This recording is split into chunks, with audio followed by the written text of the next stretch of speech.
ಕರ್ನಾಟಕದ ಮಹಾಜನತೆಗೆ ನನ್ನ ನಮಸ್ಕಾರಗಳು. ನನ್ನ ಹೆಸರು ಶಿವರಾಜ್ ಎಲ್. ನನ್ನ ಯೂಟ್ಯೂಬ್ ಚಾನಲ್ನ ಸಬ್ಸ್ಕ್ರೈಬ್ ಮಾಡಿ ಅಂತ ಹೇಳುತ್ತಾ ಇಂದಿನ ತರಗತಿಯಲ್ಲಿ ಮಹಾವೀರನ ಬಗ್ಗೆ ತಿಳಿಯೋಣ. ಇವತ್ತಿನ ವರ್ಧಮಾನ ಮಹಾವೀರನ ಜಯಂತಿ. ವರ್ಧಮಾನ ಮಹಾವೀರ ಸಾಸಾಪು 599-527ವರೆಗೆ ಬದುಕಿದ್ದ.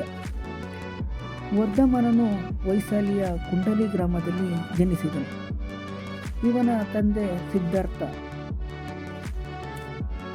ಚಾರಿತ್ರಿಕ ಎಂಬ ಬುಡಕಟ್ಟಿನ ರಾಜ. ತಾಯಿ ತ್ರಿಶೂಲದೇವಿ ಪ್ರಬಲ ಗಣರಾಜ್ಯವಾಗಿದ್ದ ಲಿಚ್ಛವಿಗಳ ಯುವ ರಾಣಿ. ತನ್ನ 30ನೆಯ ವಯಸ್ಸಿನಲ್ಲಿ ಸತ್ಯ ಅನ್ವೇಷಣೆಯ ಹುಡುಕಾಟದಲ್ಲಿ ತೊಡಗಿದ್ದ ಈತ ಮನೆಯನ್ನು ಸಂಸಾರವನ್ನು ತ್ಯಜಿಸಿದನು. ನಂತರ ಇವನು 12 ವರ್ಷಗಳ ಕಾಲ ಸತ್ಯದ ಹುಡುಕಾಟದಲ್ಲಿ ಅಲೆದಾಡಿದ.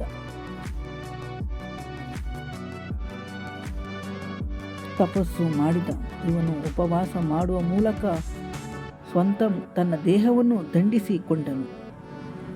42ನೆಯ ವಯಸ್ಸಿನಲ್ಲಿ ಕೈವಲ್ಯ ಜ್ಞಾನವನ್ನು ಪಡೆದನು. ಕೈವಲ್ಯ ಜ್ಞಾನವೆಂದರೆ ಜ್ಞಾನೋದಯವೆಂದರ್ಥ.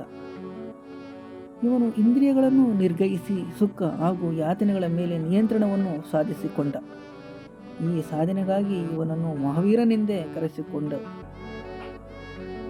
ಮಹಾವೀರ ತನ್ನ ಉಳಿದ 30 ವರ್ಷಗಳ ಕಾಲ ಬದುಕನ್ನು ಗಂಗಾ ಮತ್ತು ಯಮುನಾ ನದಿಗಳ ಪ್ರದೇಶದ ಜನತೆಗೆ ತನ್ನ ತಿಳಿಯನ್ನು ಬೋಧಿಸುತ್ತಾ ಕಳೆದನು.